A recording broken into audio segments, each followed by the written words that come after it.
The WNBA continues to get the kind of attention they shouldn't want. All right, again, Colin Cowherd is making a point to talk about the WNBA again. He does it now multiple times a week, but only when it comes to one player, or in this case, one player and what it is the rest of the league is doing to her. Apparently, trading Caitlin Clark has gone from far-fetched to a legitimate talking point. And just as Indiana starts to catch its breath, here comes Colin Cowherd throwing fuel on the rumor fire like it's his personal mission. He's never short on hot takes, but this one, it might just ignite a full-blown basketball civil war. Is he being over the top? Definitely. But is he completely off base? That's where things get interesting. Caitlin Clark finished 9th in player voting. In fact, she finished behind one of her own teammates in player voting. The pettiness has no bounds. For years, the WNBA players were pointing fingers. They were saying people are sexist, we're not being promoted, we're underappreciated, and then they get the golden goose and they don't like what it looks like. When the wave hits, ride it. They wanted to fly private. They wanted to be more popular. They wanted sold-out arenas. They got it. I wouldn't have guessed that Caitlin Clark would be this. Once again, the WNBA seems determined to master the art of self-sabotage, as if it's some kind of sport in itself.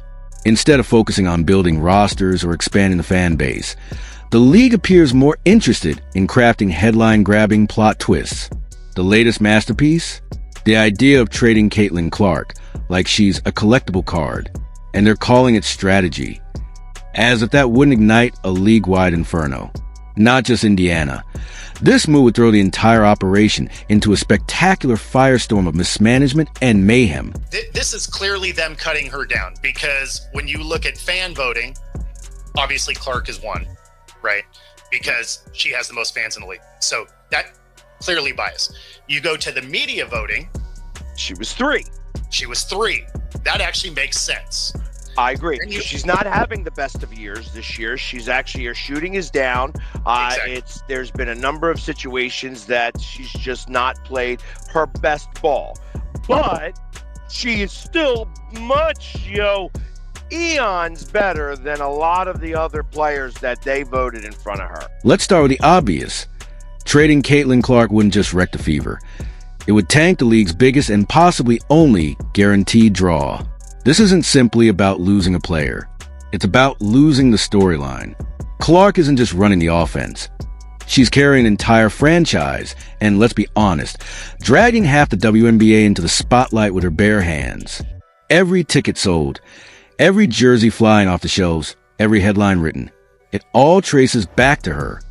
A university professor in finance looked up the value of Caitlin Clark for the WNBA. This is insane.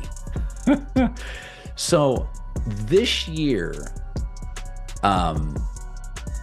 last season in the WNBA, Caitlin Clark was 26.5% of all economic activity as a rookie on the worst team in the league when she entered it.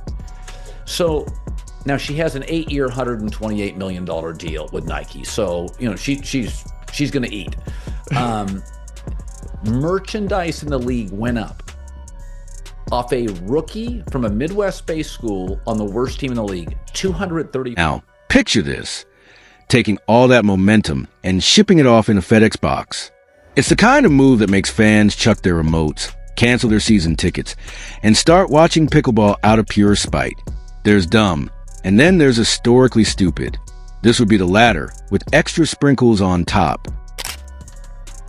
I'm not going to ignore, nor am I going to take my eyes off of what transpires with the WNBA over the next 2 weeks while Caitlin Clark is out with the quad strain. And the reason why is because, let me tell you something right now. I'm not going to go to word hate. I'm not going to be out there like RG3 was saying that Angel Reese hates Caitlin Clark or other players hate Caitlin Clark. But I will say this.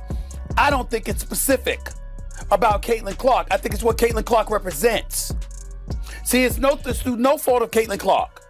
Caitlin Clark ball. She balled at Iowa in college. She's balled since she's been in the NBA. She came into the league last year with no break whatsoever between the college game and the pro game and did her thing. But wait, somehow it gets even messier. Not only are we entertaining trade rumors like the league has a surplus of stars to gamble with, now we got a coaching move straight out of soap opera. The very coach who once stood by while Clark got poked in the eye like it was part of the halftime show is now, conveniently, her new boss. Seriously? What's next? Naming the trainer who iced her ankles as head of conditioning. It's not even subtle. This isn't about strategy. It's a setup. A coordinated production dressed in lanyards and clipboards. And the message couldn't be clearer. Silence the star, dim the spotlight, and pretend it's for the good of the team, but we see it. Everyone sees it. Clark wasn't just benched, she was politically sidelined. And the front office didn't just hire a coach. They hired the coach, the one with a track record of selective accountability and passive-aggressive rotations. Let's be real, Clark and this coach don't mix. And that's putting it kindly. Their basketball chemistry is less oil and water, more oil and a dumpster fire. The system doesn't just fail to support her, it actively pushes her out. This isn't a stylistic mismatch. It's a full-blown Cold War in sneakers. And the fallout shows every time she's yanked mid-game, while a random bench warmer logs minutes like it's a charity shift. Caitlin Clark had another, whatever you want to call it, confrontation in a WNBA game.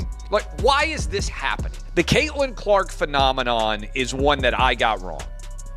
I never really thought that Caitlin Clark would make the difference that she has in college basketball or in the WNBA. What other sports analogies are out there that are in any way similar to the impact that one individual has had on a larger sporting universe? Tiger was. And why would a league that finally has the nation watching suddenly pull a stunt like this?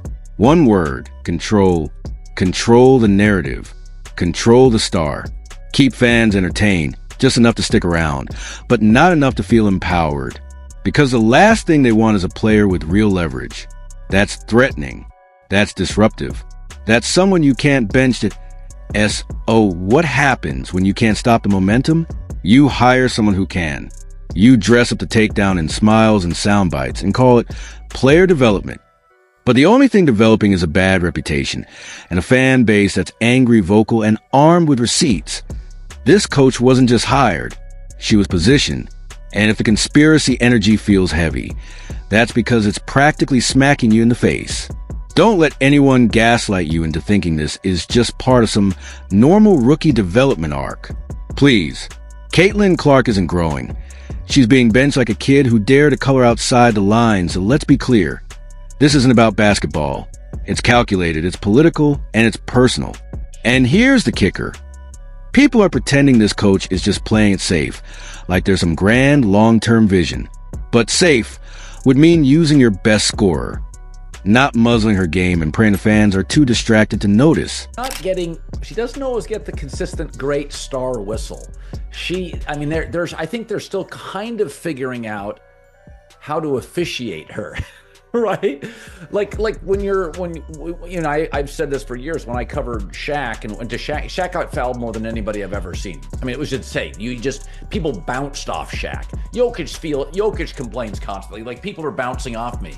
She doesn't quite get as favorable a whistle as you think. So I think neither does Steph too. That's the fun. This isn't chess. It's sabotage with a whistle. And everyone sees it. The fans see it. The broadcasters see it. Twitter sees it. Even the popcorn guy in row 5 sees it. Meanwhile, the rest of the league, they'd love nothing more than to see Clark shipped off like a sacrificial lamb. Can you imagine the ticket surge if she landed somewhere that actually embraced her? Drop her in Vegas, and they'd have a statue up by Thursday. Send her to New York, and she'd headline Times Square before lacing up for practice.